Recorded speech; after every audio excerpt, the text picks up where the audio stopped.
You are listening to Leading the Factory Forward with your host, Lynn Friest. We share interviews with manufacturing experts and strategies for embracing the digital future, recruiting a new workforce, finding new business. Lynn is an advanced manufacturing strategist and leadership consultant who is on a mission to show manufacturing leaders how to improve their current operations while preparing for a digital future. And here's your host, Lynn Friest. Hello, and this is Lynn Friest again, coming to you on this episode 45. Again, this is a continuing part of our Weathering the Current Storm of the Coronavirus, and this will be part 3 of that series. And again, I want to welcome you. As always, we're here to help you create a compelling future for yourself, your teams, and your organization. And in these trying times, we'll be talking about how do we recover, how do we launch ourselves again as we get through some of these things. Now, I'm recording this episode on Monday, March 30th, and you may be listening to it on, we'll say, Thursday, April 2nd or later. So again, things are changing fast, so some of what I say may not apply or be useful at the point in time when you actually listen to this. But I'm hoping to, again, give you ideas of planning for the future, what to do next, how to think about things that would be useful no matter what the external circumstances are. Now, I'm not a medical expert, nor a governmental expert, nor am I even a financial expert. But I still wanted to offer some thoughts to you on how you as a manufacturing leader might think about and approach this trying time, both for yourself and with your teams and your organization. As I mentioned in previous episodes, I view this as having 3 phases. Right now, we're in the survive and support phase. You're trying to pay attention to things like your cash, your debt, your bills. You're also trying to pay attention to your teams. How do you support them? All kinds of different things could be happening in both your and their circumstances. But how do you stay connected and provide whatever support you can, even if it's only emotional and just staying connected? Also, these are the times when you got to think about connecting with the SBA and those kinds of things to see what you can do as far as their help. But mainly, I think of right now as a great time to stay connected. All your stakeholders, whether it be your financial people, whether it be your employees, whether it be your supply chain. Stay connected and use this opportunity to learn how to enrich those connections, even though you're working at a distance from them. The next thing, and what we're going to kind of talk about this time, is learn and plan your recovery. So here's a time when you may not be able to start the recovery, but an opportunity to learn, see what you can do about preparing during this time. And then obviously the third phase was going to be engage in the rebuilding and the recovery. And we'll probably go into that more as things unfold. So when I think of learn and plan, this phase of it, a couple things come to mind. First is I mentioned in episode 20 talking about the lean startup, and there's a thing in there called a business model canvas. Again, it's a 1-page thing for a startup company to just envision their business. Well, I'd recommend at this time you go back and find a copy of that, and you can just Google it under Business Model Canvas, and you'll see examples. But again, here on one page, it talks about some of the key things to think about as far as running a business. And in your case, it's things like, who are my key partners? Have I connected with them? What are my key activities? How have they changed? How might they change in the future? What are key resources? And my value proposition. How am I going to approach that moving forward? Then we get into things like channels. The channels may have changed of how I'm going to deliver my products or services, customer relationships, and customer segments, all those things. Now, there's the fundamental pieces, too, you need to start thinking about, which are your cost structure, what has it been, what does it need to be, and your revenue streams. So again, these are all the elements that are on the business model canvas, and I think it's useful during this time to start getting back into it and thinking about what do you need to sustain, what might look different. So your value proposition, really dive back into it. How do you benefit others? And has that changed? Can you add something to them, even in this particular crisis? Or will what they need change based on what you need to do in the future? Again, really think deeply about your value proposition and in the sense of how are you really providing benefit and value to your customers. The other thing along with that, your value proposition to your employees. How are you providing benefit and usefulness to them? And it's not simply, money is certainly always going to be important, but have you engaged with them, used their talents as best you can, maybe help them build new talents? Think about the value proposition to your employees also. Then kind of the third piece of it, consider, has your landscape changed? The landscape moving forward, we don't know. And some of this will just be speculation or thoughts on your part. It'll unfold more fully as we go forward.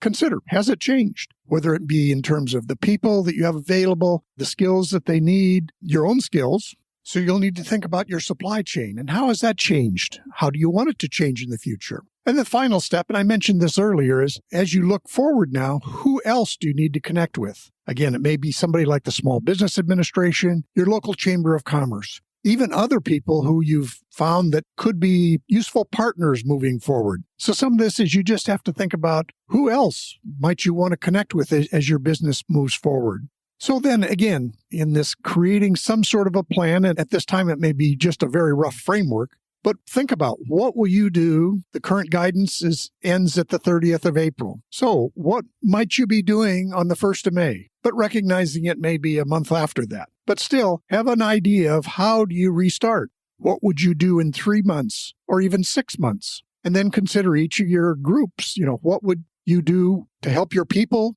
get restarted in the business at 1 month, 2 months, 3 months? How about your finances? Can you map out a road forward for cash flow and your liquidity, as well as connecting with your suppliers and stuff? And in manufacturing, literally, how do you restart a factory? What are the things that are needed to really get that factory back up and going after it may have sat idle for a month or so? And then finally, but probably most importantly, your supply chain. Staying connected with them now will help you when time comes to start reworking and getting the supply chain up and moving again. Now, finally, in this episode, I wanted to just share some thoughts for you as a leader and, maybe things that might help your people too. The first one would be, how can you manage your attention?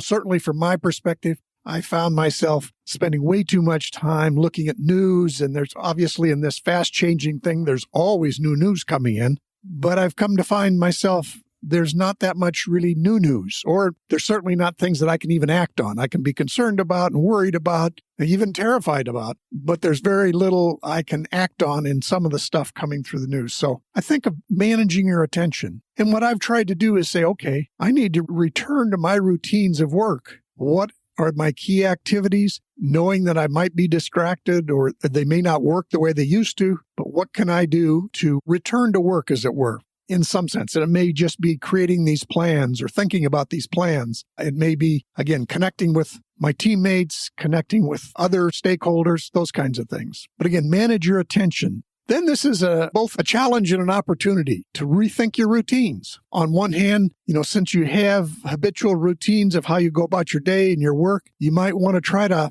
stick back to those, but I know it's going to be different. You may have kids at home. You're working from home, which you're not used to doing. You don't have that regular contact with people. So think about your routines, and maybe you need to craft some new routines for this current situation, but then think about, well, maybe my routines going forward will be permanently a little different. So think about also, how can you support your people? They're facing the same issues you're facing. They don't get up and go to work the same way they maybe always did. You might just be simply sharing with them some of your thoughts on what do you do to, spend your time. And again, this may be a time of rest and recovery. It may be a time to focus on health and well-being in the broadest sense, not just in the sense of illness or the virus. But again, those are the things where it's an opportunity to either build new routines, modify the ones you have, or just stick to the ones you had before and kind of keep with them. I think another thing is don't forget about the basic skills of change management. And this is something I went into in episode 20 of the podcast. So kind of the 3 phases that I have learned about change management is we have to acknowledge what's gone or what's missing or what we're leaving behind. So that's both for you and explaining it to your people or even your other stakeholders. Then you have to be willing to embrace the messy middle, both for yourself and your team. Things are changing. Things are interrupted right now. So it is inherently messy. And if you're like me and